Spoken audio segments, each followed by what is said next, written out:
Dajiahao, eu sou a Manuela, eu sou professora de inglês e de chinês e hoje eu vou falar com vocês sobre caracteres chineses. De onde saíram os caracteres chineses? Qual é a lógica por trás deles? Eles são apenas desenhos? Eu vou ensinar tudo o que vocês precisam saber sobre os caracteres. Claro que não vai dar pra eu entrar em toda a história, em todos os detalhes, mas esse aqui é um guia compreensivo para leigos, para pessoas que não estão aprendendo mandarim também poderem entender o que eu tô falando. Então, se você aprende chinês já, você tem que entender que esse é um guia que foi feito também para pessoas leigas entenderem. Eu não vou entrar em nada muito teórico, em nenhuma nomenclatura muito difícil. Primeiro, eu vou falar sobre as origens dos caracteres, bem brevemente. Segundo, a evolução dos caracteres. Eu vou falar pra vocês como eles passaram de o que eles eram antes para como eles são agora. Terceiro,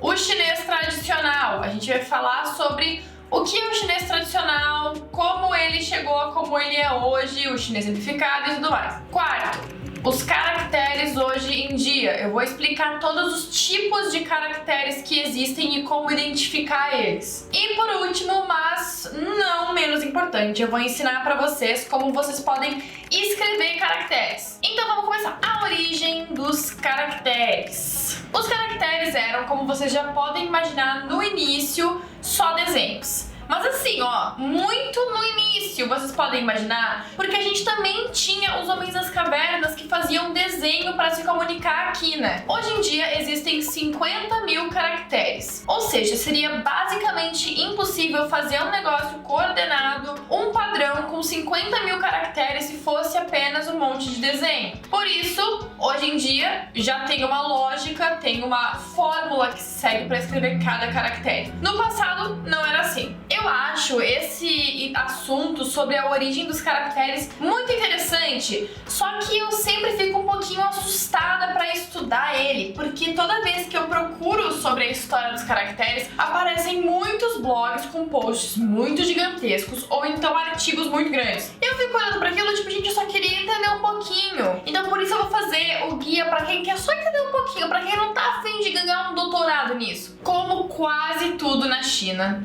quem estuda chinês sabe, como quase tudo na China, a origem dos caracteres é explicada por uma lenda. Eu não sou muito fã de estudar lenda, eu gosto da história, mas lenda eu não sei. Eles dizem nessa lenda que esses caracteres foram criados por um único homem, que se chamava San Jie. Mas eu não vou nem entrar muito nesse mérito, porque eu tô aqui pra falar sobre a história, então eu vou falar sobre os fatos que a gente sabe. Um fato que a gente sabe é que os caracteres mais antigos são uma controvérsia, assim, pra saber quando que eles foram encontrados pela primeira vez. Mas muita gente diz que foi no século 2500 a.C. Então vocês podem imaginar o quão antiga é essa história. E é claro que a gente não tem nenhuma forma, nada escrito, nada registrado, nenhum tipo de registro sobre isso. Imagina, gente, foi 2500 anos antes de Cristo.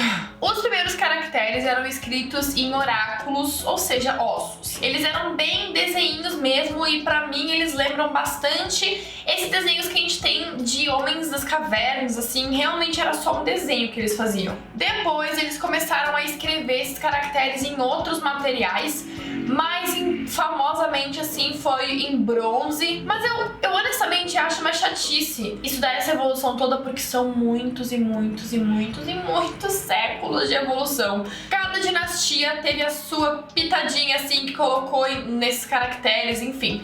A gente não vai ver tudo sobre isso, tá? Eu também quero deixar claro que eu tô falando apenas de mandarim, tá? Eu não vou entrar no mérito de línguas dos mongóis, língua tibetana. Então, enfim, vai ser só sobre mandarim, tá? Sobre história, o que eu vou dizer pra vocês é só isso. Não tem muito o que eu falar, que não vai ser uma chatice. Mas enfim, agora a gente vai falar sobre a evolução dos caracteres. Como eu já disse, primeiro, esses caracteres eram apenas desenhos. Só que a gente tem uma palavra pra isso, a gente chama esses desenhos de pictogramas. O que são esses pictogramas? São caracteres que lembram mesmo o desenho original que eles tinham antigamente, ou seja, tu olha pra esse caractere e tu faz algum sentido. Geralmente, quando eu falar pra você, ó, isso aqui faz sentido, ó, você vai dizer, nossa, faz sentido mesmo. Mas se eu te perguntar pra adivinhar o sentido, você não vai adivinhar. Por exemplo, a gente tem esse caractere aqui.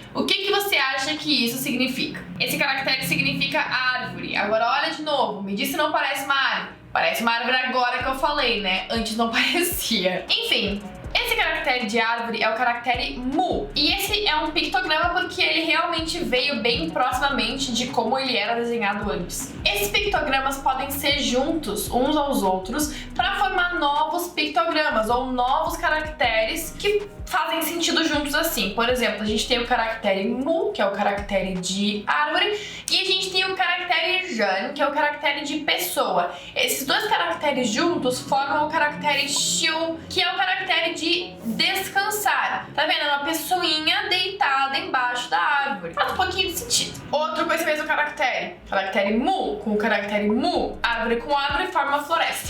A gente pode brincar com esse tipo de caractere assim. Os chineses teimam, juram, até hoje em dia que a maioria dos caracteres faz sentido se você olhar pra ele. E eu tô dizendo pra vocês, não cai no papo das pessoas que querem te vender curso online, fazendo assim, falar chinês é fácil, olhe esse caractere, os caracteres fazem sentido. Isso não é verdade, existem tipo 15 caracteres que realmente fazem sentido, tá? Isso não quer dizer que eu tô te descorajando, dizendo não existe chinês. Não é tão difícil quanto vocês pensam, só que eu não acho legal ficar mentindo e dizendo que os caracteres fazem sentido, porque pro olho de quem não sabe a língua, não faz sentido nenhum. Podem, inclusive, olha essa imagem aqui, que esses são os caracteres que dizem que faz sentido. Claro que olhando essa imagem você vai pensar, nossa, faz um pouquinho de sentido. Mas imagina esses caracteres sem essa imagem, não ia fazer sentido nenhum pra vocês. Agora a gente vai falar sobre o chinês tradicional. Primeira coisa que é importante vocês saberem é que o chinês tradicional ainda é usado hoje em dia. A gente não aprende ele quando aprende mandarim, a gente aprende o simplificado, tá? Mas o tradicional ainda é usado em lugares onde se fala cantonês e também em Taiwan. Então isso quer dizer que é mais pro sul da China, porque Taiwan é mais no sul da China, tem Macau também, tem Hong Kong e tem Cantão. Esses lugares ainda utilizam os caracteres do chinês tradicional. Mas por que a gente tem essa diferenciação de chinês tradicional para o chinês simplificado? O chinês tradicional é muito mais difícil do que o chinês simplificado, porque esse chinês tradicional ainda tinha muitos elementos de quando os caracteres foram formados com esse sentido de ter um significado. Quer dizer que muitos caracteres muito simples, de palavras muito simples, eram muito difíceis. Por exemplo, a gente tem o caractere tin. Esse caractere significa ouvir. Eu ensino esse caractere para meus alunos na primeira aula da primeira unidade. Agora, imagina vocês tendo que aprender isso aqui, esse caractere, na primeira aula de chinês. Vocês iam correr, né? Porque é muito difícil de escrever. Agora, olha como ele ficou na sua forma nova. Faz muito mais sentido, é muito mais fácil. Aqui a gente tem alguns exemplos de caracteres que mudaram bastante do tradicional para o simplificado. E, obviamente, simplificado foi simplificado. As coisas ficaram muito mais fáceis. Isso foi feito porque na China eles tinham um problema muito grande de que o país não era unido em falar uma mesma língua e, muito pior do que isso, quase ninguém sabia ler. Porque era muito difícil de ler chinês tradicional. Para combater isso, o governo chinês, inclusive, pensou em abolir de vez os caracteres e simplesmente falar, vamos fazer igual o Japão. Porque o Japão, para quem não sabe como funciona, o Japão tem um sistema de fonemas que eles têm letrinhas que, formando essas letrinhas no fonema, assim, elas formam palavras. Não são letras igual as nossas, mas elas funcionam da mesma maneira. Então os chineses pensaram em fazer uma coisa assim, mas eles decidiram que eles iam manter pela cultura. Ainda bem que eles mantiveram, porque senão ia ser muito chato. Além disso, além da questão da cultura, seria basicamente impossível manter o chinês falado, o mandarim falado do jeito que ele é, mudando para esse outro sistema de fonética. Por quê? No mandarim existem pouquíssimos fonemas, ou seja, um mesmo fonema vai formar diferentes palavras. Vocês já devem ter ouvido falar sobre os tons no mandarim. Existem 4 tons e, é claro, existe, por exemplo, o fonema li, vai ter 4 jeitos de falar, porque são 4 tons. Mas mesmo dentro do mesmo jeito de falar, com o mesmo tom, ainda existem vários caracteres que significam coisas completamente diferentes e se falam exatamente igual. Por exemplo, esses caracteres todos aqui se fala li. e eles todos significam coisas extremamente diferentes. Seria muito difícil abolir essa questão dos caracteres, porque a língua chinesa foi formada ao redor disso. Mas não foi necessário mudar a língua toda, porque hoje em dia menos de 5% da população chinesa é analfabeta. Ou seja, usando o sistema de pinyin, que a gente vai conversar sobre daqui a alguns vídeos, e essa questão dos caracteres simplificados, eles conseguiram atingir a meta, que era mais pessoas conseguirem ler. Agora a gente vai falar sobre os caracteres hoje em dia. Eu vou conversar com vocês sobre os 6 tipos de caracteres. Existem 6 tipos de caracteres divididos com a forma como eles foram criados e a forma como vocês podem entender eles. Primeiro, a gente tem os pictogramas, que eu já conversei um pouco sobre. Pictogramas ou então xiangxinzi. Esses xiangxinzi são os caracteres que você bate o olho, tecnicamente, eu não concordo com isso, mas você bate o olho e você vê o que eles significam, porque eles são pictogramas, eles são pictures, eles são fotos. Então, os exemplos são esses aqui que eu já mostrei pra vocês, essa imagem, mas eles, enfim, pra mim eles não fazem muito sentido assim, mas alguns dos que fazem sentido são, por exemplo, o yu, que é de chuva. Vocês olham pra esse caractere aqui, ele realmente parece uma casinha em uma chuva, assim. Mas esses são os pictogramas. Depois a gente tem os caracteres fonossemânticos, ou os xinshangzi.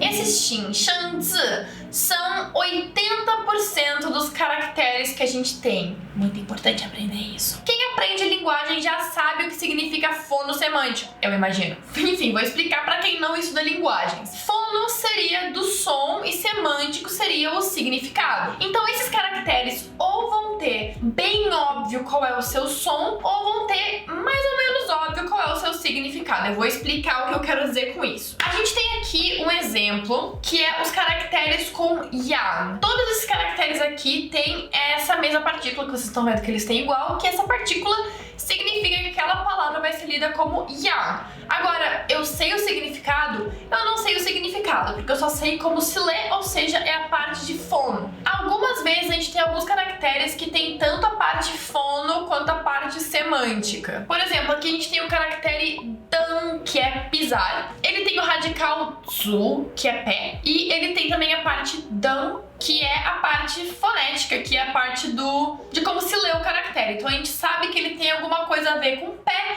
e a gente também sabe que ele vai se ler dan. Eu não sei qual vai ser o tom que vai ter, eu não sei exatamente o que significa, mas ele é fonossemântico porque pisar tem tudo a ver com pé e ele se lê dan. Outro exemplo, a gente tem aqui outro caractere, dan, que significa encarar. Ele é formado pelo caractere mu, que é olho, e pelo caractere dan, que é de novo o fonema, que é o jeito que a gente vai ler esse caractere. Vocês podem notar, quem não sabe chinês não vai notar ainda, mas a gente tem o dan e o dan. Esses dois caracteres se leem dan, né? Mas com tons diferentes. Nossa, e tem uma infinidade de exemplos. Com esse dan, inclusive, tem muitos exemplos. Eu não vou falar sobre todos eles. Eu acho que deu pra entender mais ou menos a ideia. Só pra ter certeza, eu vou dar mais um exemplo pra vocês. A gente tem aqui o caractere fan. Esse caractere significa arroz. A gente tem o caractere shi, que significa comida. Então, muitas das comidas vão ter esse radical ali. Mas a parte fan, que é a parte do fonema. Quando você tiver esse fan, geralmente vai se ler fa. Ok. Depois a gente tem os ideogramas simples, ou os zhi-shi-zi. Esses são os caracteres que a gente costuma chamar de self-explanatory, ou seja, que eles por si mesmos já se explicam. Não tem muito lero-lero, não tem muita coisa assim, eles são o que são. Ou seja, esses caracteres geralmente não vão ter essa função que eu tô falando de o radical, de isso, daquilo, eles geralmente só são. A gente tem os dois perfeitos exemplos, que é o caractere shan e o caractere xia. Olha pro caractere shan. Esse caractere significa em cima. Tá vendo que tem a terra e tem alguma coisa em cima? É isso aí. E depois a gente tem o caractere xia, que ele tem uma coisa em cima e ele pra baixo e ele embaixo. Esses dois caracteres são bem... é isso. Depois a gente tem os ideogramas compostos. Hui yi zi. Esses caracteres são formados pela junção de dois ou mais ideogramas. A gente às vezes chama isso de radicais, como eu tô chamando, que são as partes do caractere, mas eu não vou nem ser muito chata nisso, porque vocês não precisam saber disso por enquanto. Já dei esse exemplo, mas aquele caractere xiu, que tem o mu de árvore e o ran de pessoa, é um perfeito exemplo, porque a gente tem duas partes desse caractere, uma pessoa descansando embaixo da água, que formou então esse ideograma composto. Um mesmo caractere pode ser duas coisas ao mesmo tempo, tá? Então por isso às vezes eu vou usar o mesmo exemplo. Outro exemplo desses caracteres compostos, a gente tem o caractere kan, que é formado com dois radicais, o radical shou, que significa mão, e o radical mu, que significa olho. Pode não fazer muito sentido para os olhos de vocês, mas esse caractere é formado realmente pela junção dessas duas coisas. É que quando a gente transforma algo em radical, realmente fica um pouquinho diferente. Falta pouco, não desistam, por favor. Depois a gente tem os caracteres transferidos, Zhuang, Zhu, Zi. E esses são caracteres que antigamente significavam a mesma coisa e depois, conforme foi passando a história, foram mudando de significado e significando coisas diferentes. Por exemplo, a gente tem o caractere Cao e o caractere Lao. Cao é testar, Lao é velho. Antigamente, os dois eram a mesma coisa e agora eles não são mais. E por último, nós temos os caracteres emprestados, ou os jia, jiezi.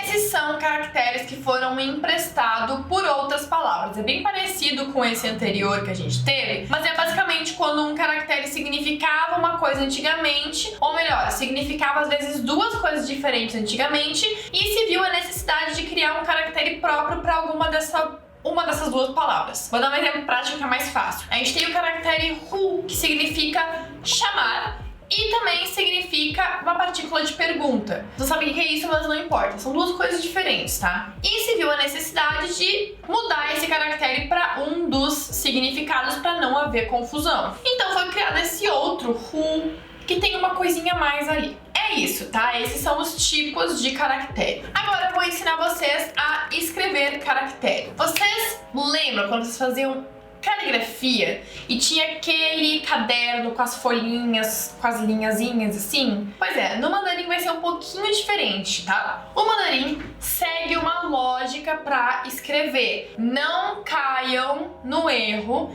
de não seguir essa lógica do início, porque existe por um motivo. Por agora, vocês vão começar as aulas de mandarim e vão pensar: nossa, tá tão fácil, e se eu só fazer do jeito que eu quiser? Depois vocês vão começar a aprender caracteres mais complexos e vocês não vão conseguir fazer os caracteres mais complexos em uma linha porque vocês não aprenderam direito a ordem de escrita. Então, como é que funciona isso? Todo caractere é dividido em 4 quadradinhos.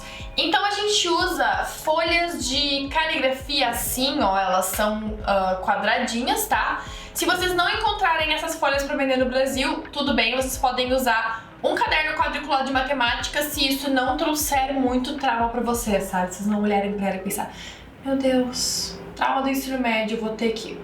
sabe? Não. Vocês podem usar uma folha quadriculada de matemática também, tá? Só que vocês vão ter que usar 4 quadradinhos e não só um. Por quê? Vocês vão procurar na internet toda vez que vocês forem aprender um caractere novo, o caractere mais stroke order. O que são strokes? Vocês acham que é assim do nada que se cria um caractere? Pois não, ele tem várias partezinhas que seguem um módulo, tipo assim, uma ordem, uma base assim que a gente tem de alguns strokes. E isso vocês vão pegar conforme o tempo vai passando. Mas esses strokes devem ser feitos numa certa ordem e vocês não vão ter isso em vocês no início ainda. Por isso é importante vocês sempre procurarem isso no Google, caractere mais stroke order, para vocês entenderem como que se escreve esses caracteres. Sempre tem GIF, sempre tem coisa ali mostrando a stroke order. E sigam essa ordem e sigam onde cada parte tá no quadradinho. Então algumas partezinhas precisam ficar no quadrado superior esquerdo, outras no quadrado inferior direito. E vocês não vão saber disso sozinhos, por isso sigam essas ordens que são mostradas para vocês nesses sites. Eles são sempre escritos de cima para baixo, da esquerda para direita, tá? Então a gente sempre vai ter os quadradinhos, o quadradinho superior esquerdo vai ser o primeiro a ser preenchido e o último vai ser o inferior direito. Vocês podem ver aqui um exemplo de como a gente faz para escrever esses caracteres e, enfim, não sigam uma ordem aleatória, realmente sigam essa, porque isso foi feito por um motivo, né? Gente, é isso que eu tenho para falar sobre caracteres. Foi bastante coisa, mas eu queria fazer um guia bem compreensível, um guia bem... assim... é um pouquinho comprido, mas se vocês forem pesquisar isso em blogs e coisas, vocês vão ver que é muito mais comprido. Então, por favor, se inscrevam no meu canal e sigam, principalmente meu Instagram, porque eu sempre posto reels lá. Tipo, basicamente todos os dias eu posto reels lá ou algum post, alguma coisa pra vocês. E vocês vão com certeza gostar do conteúdo, porque vai ser tudo sobre China ou sobre inglês. Não sobre Estados Unidos, nem sobre Inglaterra. Sobre a língua inglesa. Ok, gente, muito obrigada. Se vocês gostaram, dá um like, por favor, pra fortalecer uma guerreira que só quer falar sobre a China. Tchau!